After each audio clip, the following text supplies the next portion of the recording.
conoce la escritura de alguien capaz de entrar a una casa en plena madrugada, observar a una familia dormir y decidir quién vivirá y quién morirá. Soy Edith Franco y te invito a escuchar Historia detrás de una escritura, el espacio donde las letras dejan de ser simples trazos y se convierten en huellas de la mente. Cada trazo que una persona deja sobre el papel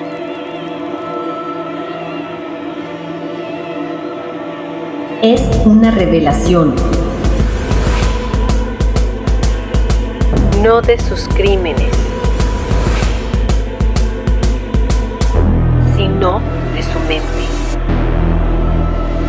Sus miedos. De lo que esconde. La escritura no perdona.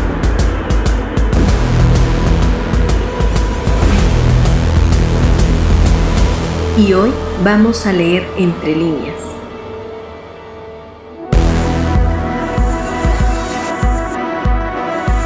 Porque la letra nunca miente.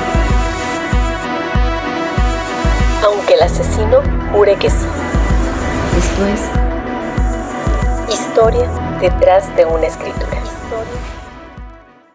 Imagina despertar a medianoche y encontrar a un desconocido observándote desde la oscuridad de tu habitación. Eso fue lo que vivieron muchas de las víctimas de Richard Ramírez. Nadie sabía quién era. No había patrón. No había explicación. Solo había miedo. Lo más inquietante es que esta carta fue escrita años después de sus crímenes. No estamos observando la escritura de un joven problemático.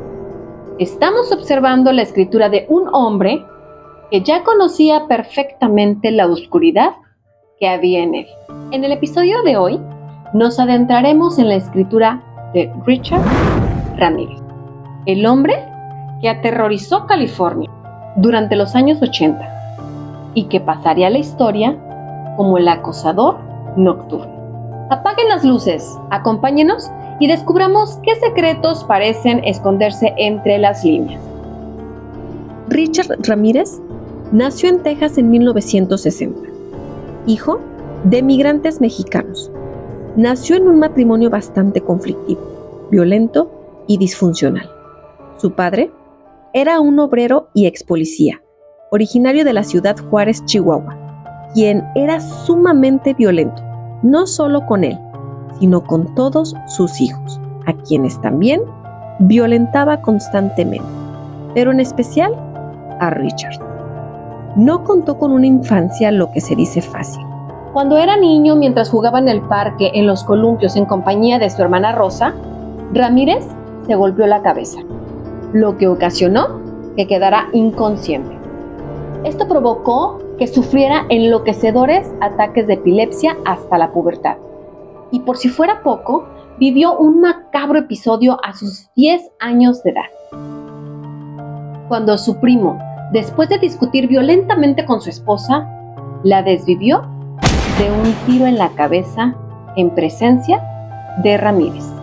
La influencia que su primo tenía sobre Ramírez era profundamente negativa. Todos esos sucesos marcaron y condicionaron para siempre el resto de su vida. Durante su adolescencia, estuvo expuesto a relatos de violencia extrema y experiencias que diversos especialistas consideran factores importantes en su desarrollo psicológico. El haber crecido junto a su primo Mike, quien fue ex boina verde y excombatiente de Vietnam, facilitó aprender y desarrollarse en un ambiente completamente tóxico. Su influencia sobre él era completamente negativa, lo que le propició su inestabilidad al mostrarle imágenes de violaciones, tortura y homicidios cometidos durante su paso por el ejército estadounidense en Vietnam. Y fue quien jugó una parte importante en la creación de los hábitos que destacaron a Ramírez en su etapa como criminal. Por ejemplo, lo instruyó en tácticas para liquidar con cautela, sin que su víctima se diera cuenta de la situación hasta que ya era demasiado tarde. También lo llevó en largas caminatas nocturnas que culminaban con su irrupción en casas ajenas. Durante su adolescencia, Richard se convirtió en un delincuente menor, consumidor habitual del LSD, amante de la violencia sexual y ferviente creyente del satanismo. Su carrera criminal fue aumentando. Una vez establecido en Los Ángeles, Ramírez empezó a liquidar sin pautas concretas, lo cual hacía más difícil su detención. Desvivía a personas sin importar su sexo, etnia, edad o condición. Las armas utilizadas iban desde sus propias manos, cables, cuchillos y pasando por varios tipos de armas. Su modus operandi también oscilaba, ya que podía liquidar de una manera organizada sin dejar ninguna pista, o finiquitar sin ningún cuidado, dibujando signos satánicos en las paredes de las casas en donde cometía sus crímenes. Comiendo en casa de sus víctimas, robándoles el dinero que llevaban encima o dejando las armas homicidas en lugar del crimen. Su primera víctima conocida fue Mei Lu, una niña de apenas 9 años de edad que vivía en un edificio del apartamento en San Francisco. Aprovechando la oscuridad de la noche, Ramírez ingresó al inmueble y secuestró a la menor mientras dormía. Horas después, su cuerpo fue encontrado sin vida en un sótano cercano. Durante mucho tiempo, este crimen permaneció sin relación aparente con la serie de asesinatos que entre 1984 y 1985 sembrarían el terror de California. Los ataques parecían aleatorios. No existía un patrón claro de víctimas. Hombres, mujeres, ancianos y niños llegaron a convertirse en su objetivo. El miedo llegó a tal nivel que muchos habitantes de California dejaron de dormir con las ventanas abiertas. La venta de armas, cerraduras y sistemas de seguridad aumentaron considerablemente. Nadie sabía dónde atacaría la siguiente noche. La prensa lo bautizó como el acosador nocturno, porque aparecía en la oscuridad, atacaba y desaparecía sin dejar apenas rastro. Cuando Ramírez trabajaba en un hotel, solía meterse a las habitaciones para robar, pero una noche no solo ingresó a robar, sino que intentó abusar sexualmente de una mujer que se encontraba sola en su habitación. Afortunadamente, fue impedido por el esposo de esta, quien golpeó a Ramírez, pero el matrimonio más tarde se rehusó a volver al hotel para ponerse en contacto con la administración, por lo que no se presentaron cargos, dejando impune el delito. Durante la investigación, los detectives encontraron una huella de tenis Avia, una marca poco común en aquella época. Aquella huella se convertiría en una de las piezas claves para vincular varios ataques. Entonces, parecía no tener relación entre sí. Se declaraba abiertamente satánico, dejando pentagramas en las escenas del crimen y obligando a algunas de sus víctimas a jurar lealtad a Satanás. Fue capturado el 31 de agosto de 1985, cuando Ramírez venía de visitar a su hermano en Austin. Una vez volvió a Los Ángeles, vio su cara en la portada de un periódico en la tienda de licores. Comenzó a correr y el propietario de la tienda llamó a la policía. Entró en un vecindario de latinos y tuvo que correr durante más de 30 minutos, ya que una multitud le perseguía para acabar con él. Se sentó en el borde de una acera esperando a que la policía viniese a detenerlo. En ese punto, él ya sabía que su vida estaba acabada. Fue identificado inicialmente por los viajeros de un autobús público. Presa del pánico, huyó e intentó sin éxito robar 2 vehículos.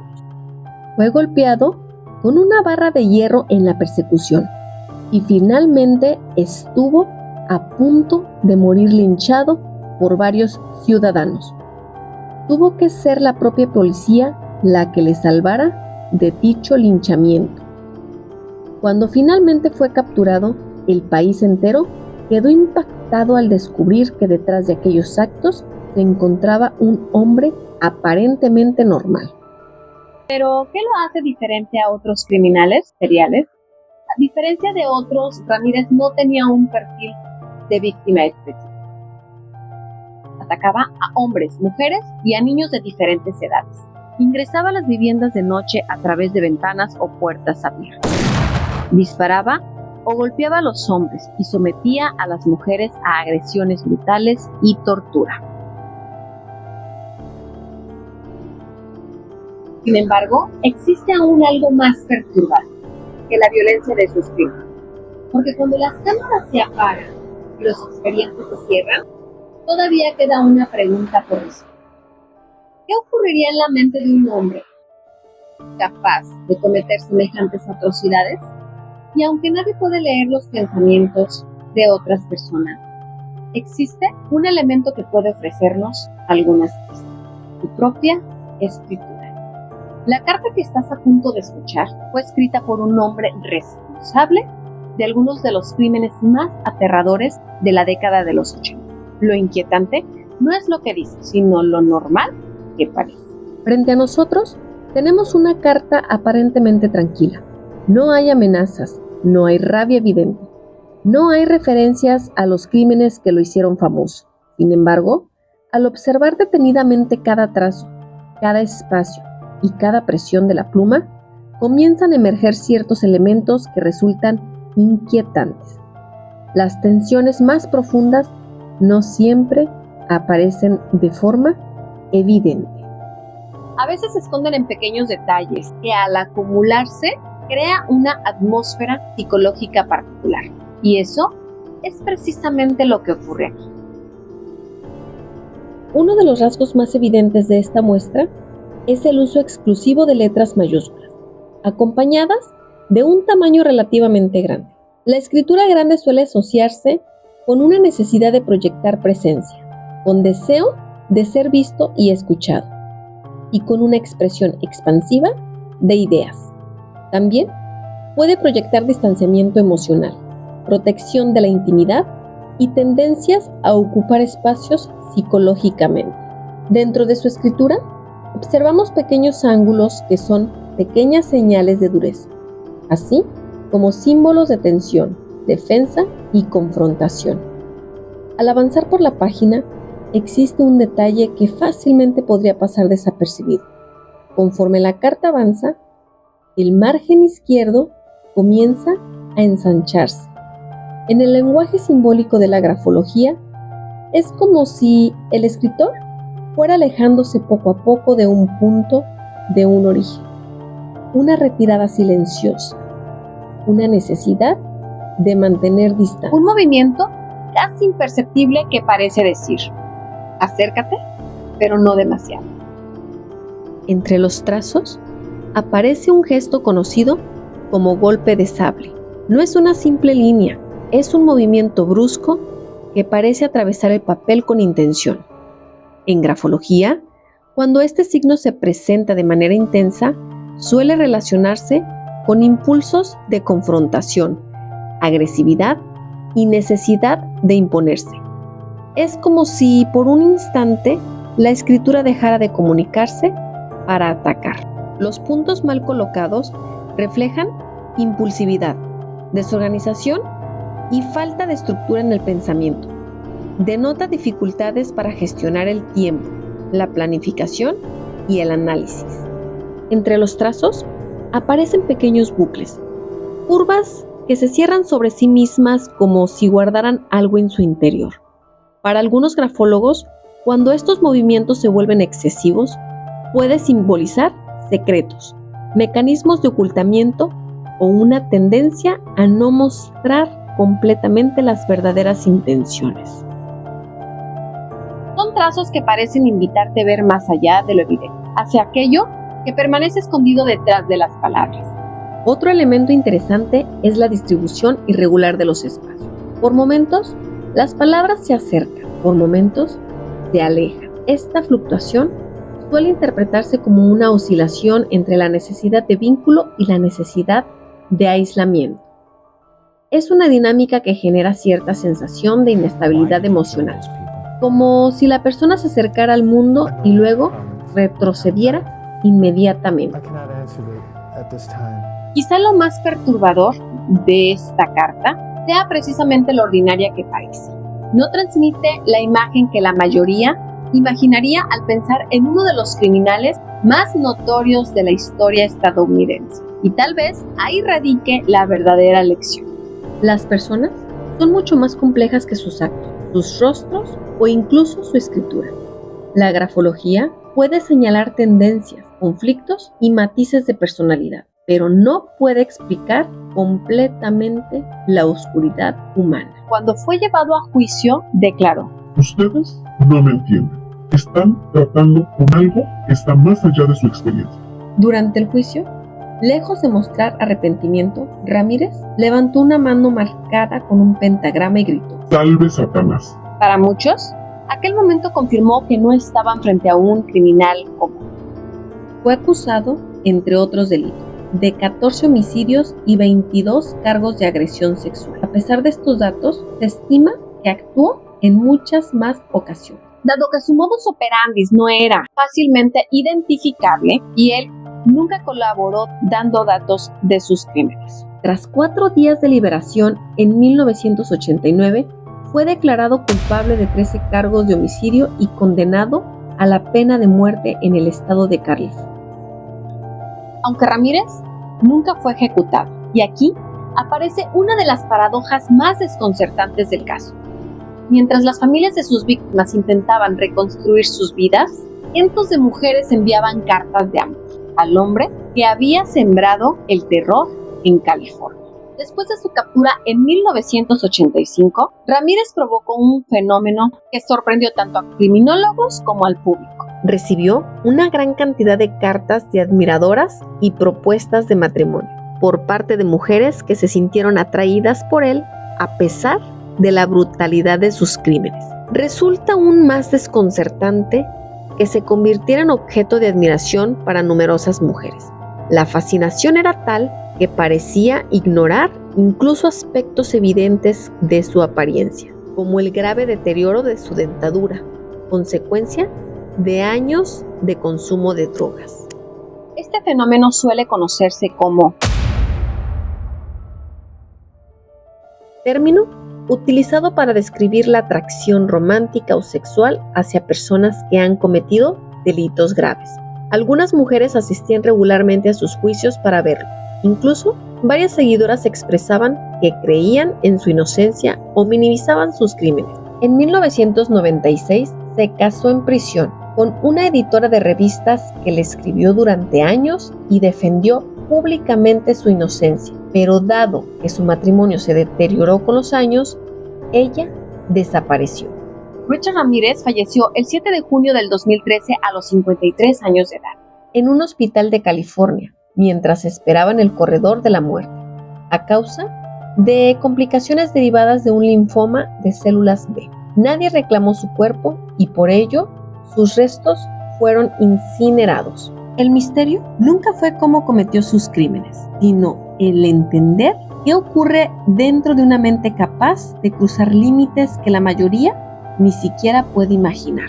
Mientras la tinta se seca sobre el papel, las preguntas permanecen. Y en el caso de Richard Ramírez, cada línea parece recordarnos que algunos de sus secretos más inquietantes no gritan desde la oscuridad. Simplemente esperan silenciosos entre las sombras de una carta. Si te gustó este capítulo, no olvides seguir nuestro podcast y activar la campanita. Asimismo, nos puedes encontrar en todas nuestras redes sociales. Yo soy Edith Franco y esto fue Historia detrás de una escritura, porque al final las letras siempre dicen la verdad. Hasta la próxima. Bye bye.